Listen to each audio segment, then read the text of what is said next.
Welcome, all you peace-loving supers. I'm Brian Delaney. And I'm Tavé Fascé Drake. Welcome to the Peace, Love, and Soup's very first Shelter-in-Place episode. Now, normally we start with a soup, and then sometimes we add a side, a salad, or cheese, or bread. And this time, however, we're doing something differently because we are starting with the side. And today it is going to be bread. Yes, and whenever we talk bread, Baker Dan is present, so let's get him in on the action. Hello, Baker Dan, and welcome to Peace, Love, and Soup, the Shelter-in-Place show. Thanks, Brian and Tavé. Good to see you guys. Dan, I'm so sorry I couldn't get you your yeast, but it was a big motivator for the Zoom chat. You know, you had mentioned that there's yeast everywhere in the air. The same day that Tavé, she asked me if I wanted some of her sourdough starter. Personally, I was so confused. I was like, what are you people talking about? And that's when we decided, well, let's talk about it. So let's share what we know. Tavé, do you want to start off the bread making process? Sure. First of all, what I have to say is this is the simplest thing in the world. We're going to start out with a canning jar and about a quarter cup of flour. The thing you're going to do is no matter how much flour you're using, use about the same amount of water. I've pre-measured this water. I just want to show off our new swag here too. So I mix these two things together so that all of the lumps are out. So that's looking pretty good. Then you're not screwing anything down. You're just going to set a lid on it, put it aside. That's it. The very next day, you're going to have something that looks sort of like this. It's going to look kind of plain, not very bubbly. Let's pretend it's day 2. Get rid of half. And I'm going to keep about half. And then I'm going to feed it again, the flour and the water, and mix it up. We'll be doing that same thing every day from about 5 to 15 days, depending. What are we going to do with this discard? Now, some people just throw theirs away, but I can't bear to do that. So one of the things that we've been doing a lot at our house is using a panini press, and it's getting warmer and stuff too. So it's a nice alternative to turning on the stove all the time. So watch this. I just take it, I'm pouring it straight into this panini press. All that is discard starter. I'm not adding anything else, although I like a salty sort of bread. So I'm going to add a little bit of salt, and then I'm just going to shut it. And it's going to end up making like a nice little flatbread, or kind of like a cracker, depending on how long you let it sit in there.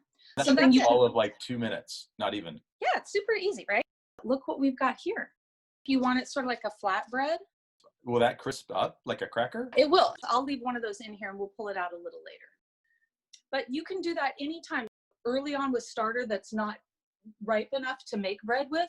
But also as you get going on this, if you just say, gosh, I cannot make bread every day, that's one of the other things you can do. And if you don't have a panini press, you can stick it right in a cast iron skillet or any other kind of pan and just make flatbread out of it.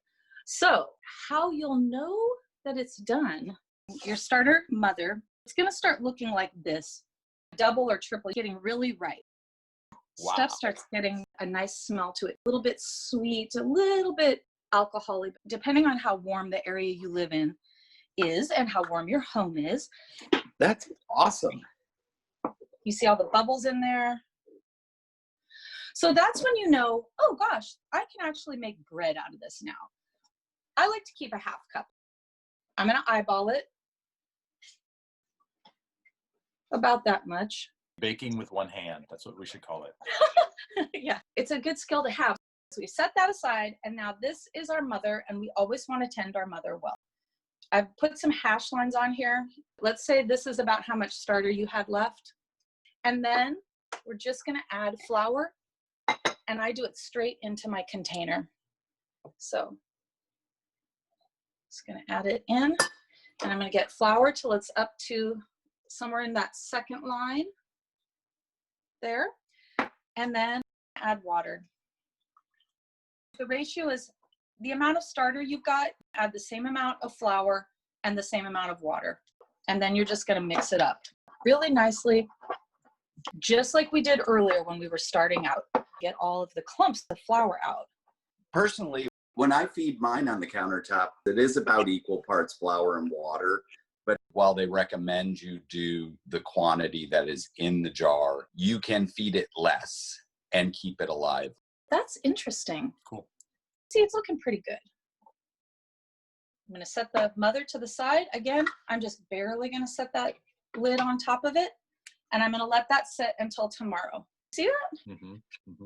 There's 4 of us here right now. My husband and myself and my older daughter and her boyfriend. So we can go through a loaf of bread every day, no problem. Let's say we're getting tired of it. We don't even want crackers anymore. You can just take your starter, like so, and just store it in the refrigerator.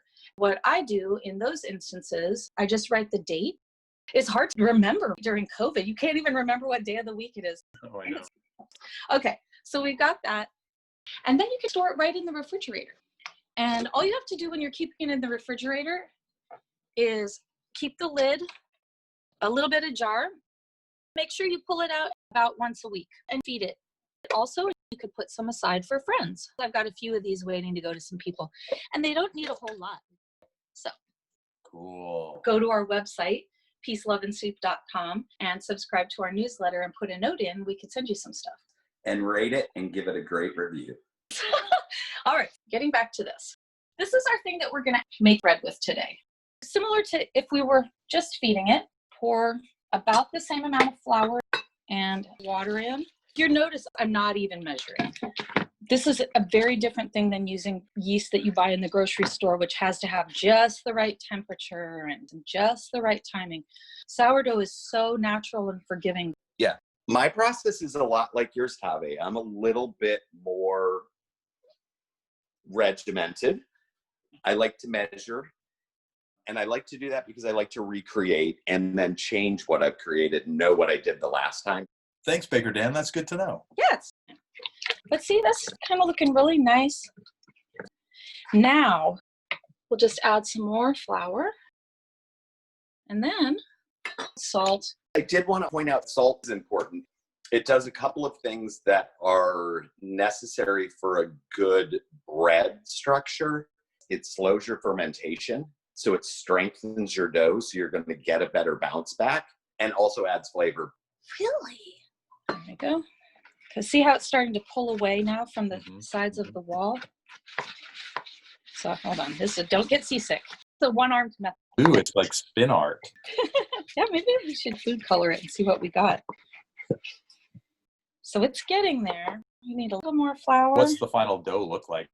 You can see it's starting to kind of pull apart. And that's where you can even get your hands in and it becomes stringy, I guess. Contrary to popular belief, you do not have to be kneading this for hours on end. It doesn't need to be a 20-minute knead. You just want to get everything nicely distributed, folding it in on itself. I do need mine.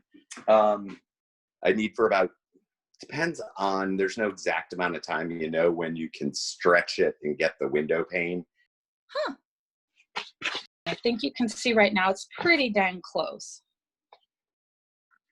Very simple to tell when you're finished. So it's going to be similar to that. And then all we're going to do is put a lid on top of it and let it sit to rise for an hour or 4 hours. Here's one I did earlier. If you push down on it and it doesn't fill back in, then it's ready. One of the other tricks is if you want to reduce the amount of time, or if your house isn't warm enough, just come over to your oven and turn it on to warm, and you're going to set it for 1 minute. As soon as it gets to 1 minute, you're going to shut everything off. So then we turn it off, and instead of leaving it out, you could set that bowl right on this floured pan here, or you could put it in a cast iron skillet, which you could choose to either oil or flour. Then put it into our oven for an hour and let it proof in there. I do a longer rise, 3 hours, punch it down, divide it into the loaves, and let it rise another 2 hours. I heard you can either bake something right then that night, or you can put it in the refrigerator, and it'll even rise a little bit in the refrigerator. And then you can do it in the morning and have fresh bread in the morning. Yep. That bread is going to be more sour than the one if you just baked it right then and there. I think so too, and it'll be more flavorful without a doubt. Great. This tiny loaf has been in there for an hour or so rising, and then you might even want to score it with a sharp knife. You could do something fancy, some little spirals on it, because when it rises, then it's going to just give it some fault lines. And now we're going to put it in and bake it. If you like your outer to be really crusty and crunchy, you could take, this is just a little pan of water. You could take some water and sprinkle it on it like so. And then what you could also do is take a little bit of salt, sprinkle some of that on top, and then put it right in your oven. If you want it really crusty, you take a little pan of water and set that right in there next to it. So this is our baking time now. What I found is it wants to bake a little longer than you think. That loaf is little, so 40 minutes max and 400 degrees. You could even check it at 30. I did read one thing the other day, like how do you know when it's done? And one of the things is you can put a thermometer into it, and if it reads 190 degrees, then it's finished. True. But that's it. That is it. Wow. So I wanted to make sure that you all did get to see the cracker that came out of the panini press. That's so good. Can you hear it? It's like crispy on the outside and still a little warm in the inside.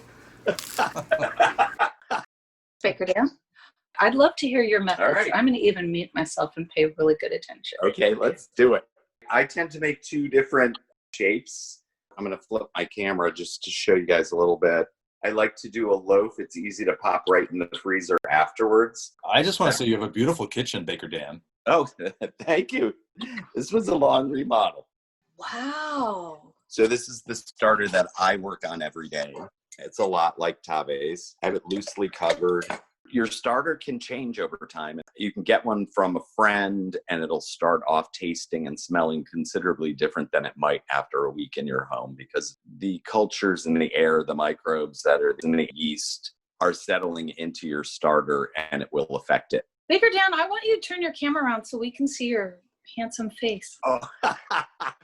Hey, I'm going to put my camera down while I work on this. And we were talking about how awesome sourdough bread is and why we like it so much. And, you know, I learned to love it from my dad. He used to travel with work back in the 70s. And every time he was in San Francisco, he would definitely buy a few loaves and bring them home to us. My dad did the same thing. Right? Yeah, that and Reuben sandwiches. I would love to do a Reuben one with you guys. Maybe we can make a Reuben soup. I can make homemade sauerkraut. So with sourdough, like we talked about, the starter's going to take on whatever atmosphere is in your house. And my love of it being so sour has led me to do some research to try and figure out how I can make it more sour. Mine started off very sour.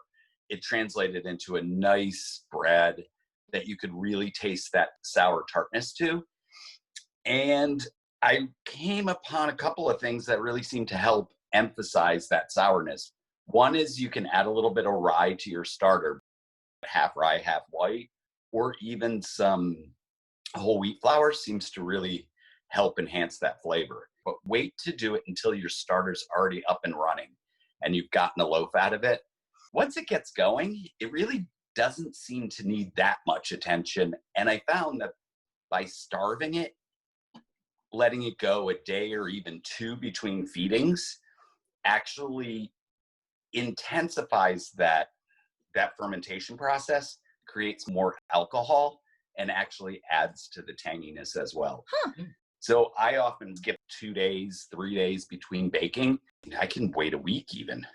Even on the counter? And it just makes it more sour.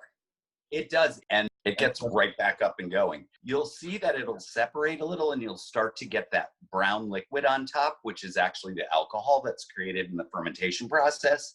Once you get your starter established, it's really hard to make it go bad unless you contaminate it or you leave it in an overly warm environment. We're talking 80 degrees or more for days on end. Baker Dan, how do you know when your starter's dead? Let's not jinx ourselves because we haven't had this happen. Well, I actually had a batch go bad when we had a warm spell. It started to develop mold. And at first I was super excited because I was like, woo! And then I started reading about it and I was like, yeah, that's not the right kind of mold. And then one time when I was doing a gluten-free starter, it went bad, and it was a mold situation as well. Well, you brought up gluten-free. Are they more difficult starters to create and sourdough bread to make? Well, in my experience, yes. Yes. But once I got it up and going, it was fine. Obviously, the bread is different because it's gluten-free, but I had started it for my brother, and he really enjoyed it. I have something to add. So I heard that sourdough bread is less of a problem for people that have a gluten intolerance than regular bread. Yeah, I understand that's true as well. It has something to do with the microbes and the cultures that are in the yeast itself, and the way that then that enters your digestive system and helps you actually digest the gluten that is there. Daniel, what are you doing? Are you doing massage? Like, what's going on? Always in the kitchen kneading bread? I like doing it. It doesn't take that long. And Tavé likes the rustic no-knead method.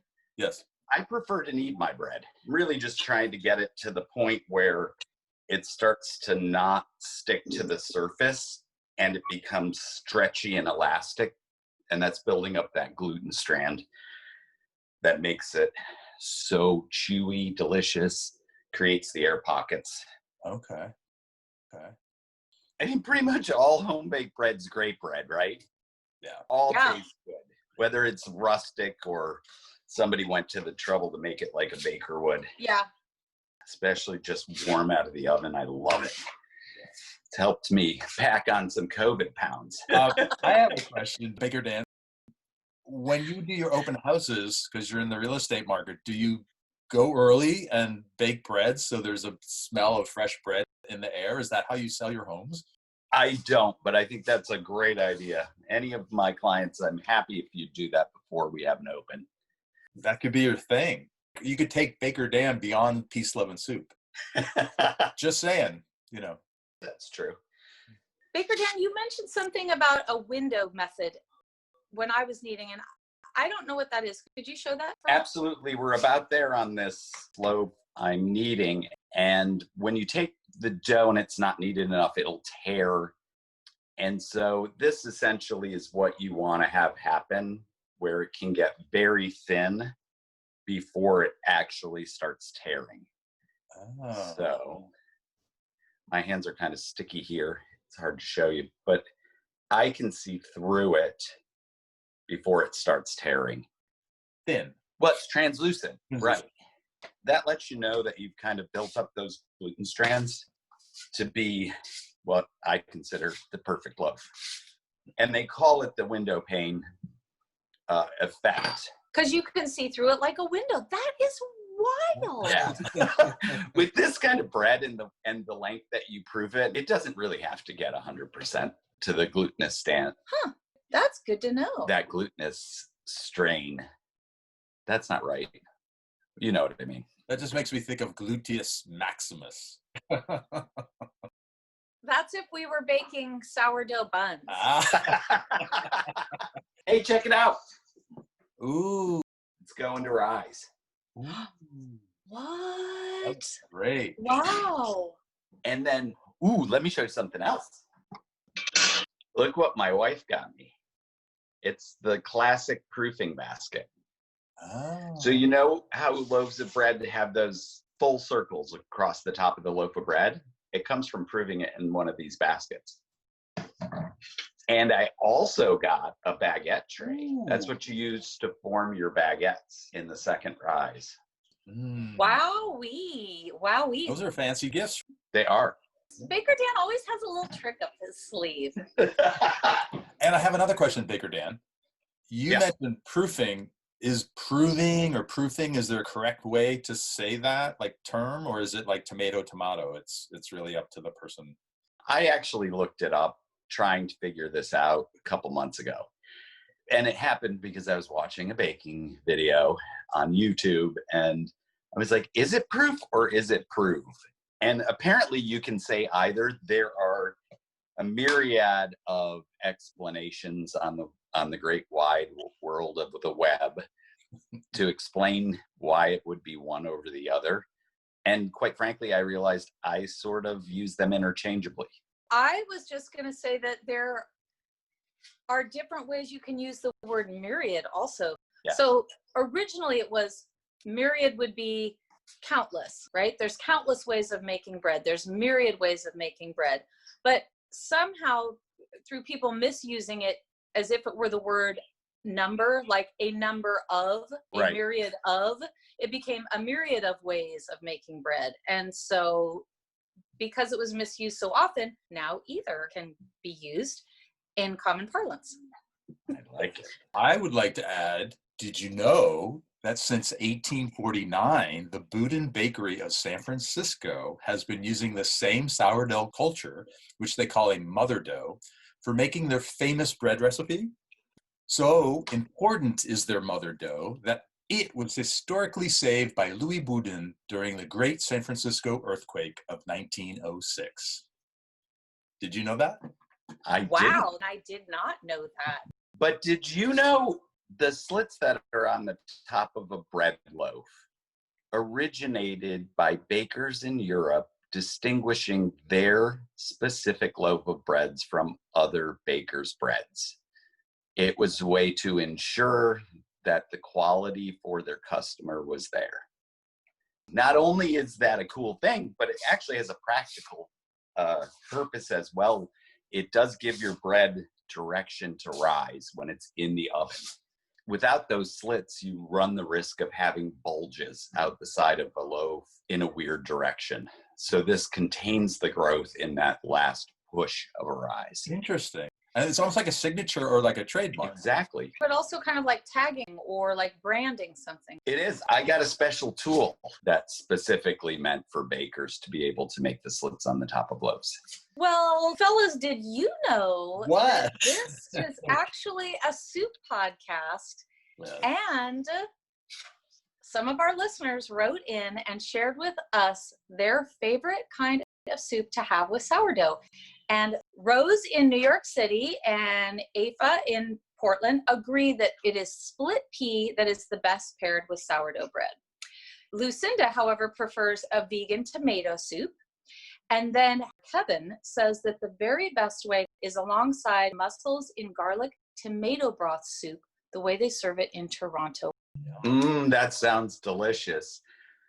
I think my favorite might be vegetables and beans with sausage in a soup. It's one of my absolute favorite soups, and with a good fresh loaf of sourdough to dip and help get that in your mouth. Delicious. We forgot to mention Kara in Los Angeles suggests clam chowder, preferably in a sourdough bread bowl. I so agree. Fantastic. All you out there, leave us a review along with your favorite soup that you like to have with sourdough bread. And speaking of bread, finally we're at that point where the two of you get to show us the bread that you've made today. Quick, we're running out of time. Oh, no. Tavé, you go first. Baker Dan, I want to see your bread. Oh, all right. I make double loaf batches. If I'm going to make the mess, I might as well get 2 out of it. Oh. And they both were in the fridge overnight. Oh, that's good. And this one is rosemary, garlic, and Himalayan sea salt on top, and your standard bread loaf. Beautiful. Tavé, what did you make? What do we have? Oh. Ooh. Like yours, this is a rosemary one, but it has Kalamata olives in it. Mm. And what I found when you're doing herbs, it wants many, many, many herbs. This is some focaccia. But with the focaccia, we found if you take almost like a cookie sheet or something that's bigger and oil the bottom of it, press it out real flat, and then focaccia has these little divots. Mm-hmm. It's because you go like this with the dough. You can put salt or whatever on it. And this is spinach feta cheese that we could keep ourselves from eating. last night. So this is all we have left are these couple pieces. Then I did one that's sweet. Well, Tavé, sorry to interrupt, but we do have to say goodbye. Oh, we do what? It's already, Okay. time is up, and I want everybody out there to Facebook us or Instagram us their idea for soups. And Baker Dan, thank you so much for participating in our first Shelter in Place show. Thanks, Brian. Tavé, I'm coming over when this is over to gorge on that bread. It looks delicious. Baker Dan, anytime. Come on over. In fact, come on over sooner. I'll do a no contact drop off for you. And fellas, did you know that all kinds of soup go great with bread? Hey. Absolutely. Thanks, Baker Dan. Bye, everyone. Bye. You guys are the best. Be well and eat well. Peace, love, and soup, and bread. Bye.